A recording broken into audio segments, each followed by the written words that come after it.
Et à la fois, il y a des images qui sont plus compliquées et d'autres qui moi, m'ont beaucoup plus bouleversé. Tu vois, je te cache pas qu'il y a des images où j'ai dû faire pause, laisser passer 1-2 jours. C'est quel type d'image? C'est quand elle parle du rapport à la souffrance, quand elle parle du rapport à la mort, quand elle Ouais. parle de votre famille, c'est quoi? C'est ça, c'est quand elle parle de rapport notamment à la mort, où tu vois, elle évoque que c'est peut-être son dernier Noël, son dernier Nouvel An, et ça c'est horrible parce que du coup tu te projettes à sa place et tu dis qu'elle ait eu ces réflexions-là au moment où toi je sais pas où j'étais moi, tu vois, mais elle était dans sa chambre seule et que elle les partage à sa caméra parce que c'est ça qui lui fait du bien, tu vois, et puis elle voulait encore une fois le partager au plus grand nombre, mais ouais, c'est horrible de dire que elle a eu ces pensées-là, quoi. Elle avait peur de mourir?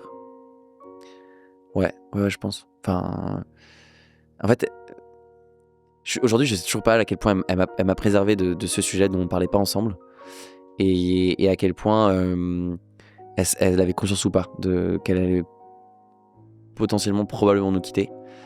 Et t'as des vidéos où elle le dit. Elle dit j'appréhende énormément, je sais pas ce qui va se passer. La greffe de poumon, tu vois, tu l'as évoqué, c'est quand même un parcours du combattant parce que t'es testé physiquement. Il y a tellement peu de greffons que t'as pas le choix. Ils ont pas le choix, les médecins, tu vois. Et c'est des médecins qu'on connaissait pas, d'un autre hôpital encore à Paris, etc. Mais elle était surtout testée psychologiquement. Tu vois, ils veulent s'assurer que le patient il soit qu'il ait vraiment envie de vivre, tu vois, qu'il ait vraiment envie d'avoir, c'est rude de dire ça, mais qu'il ait vraiment envie d'avoir cette greffe, qu'il sait qu'il y aura des complications. Et Lorraine, elle a très très mal vécu ça. Elle le raconte dans ses vidéos, tu vois.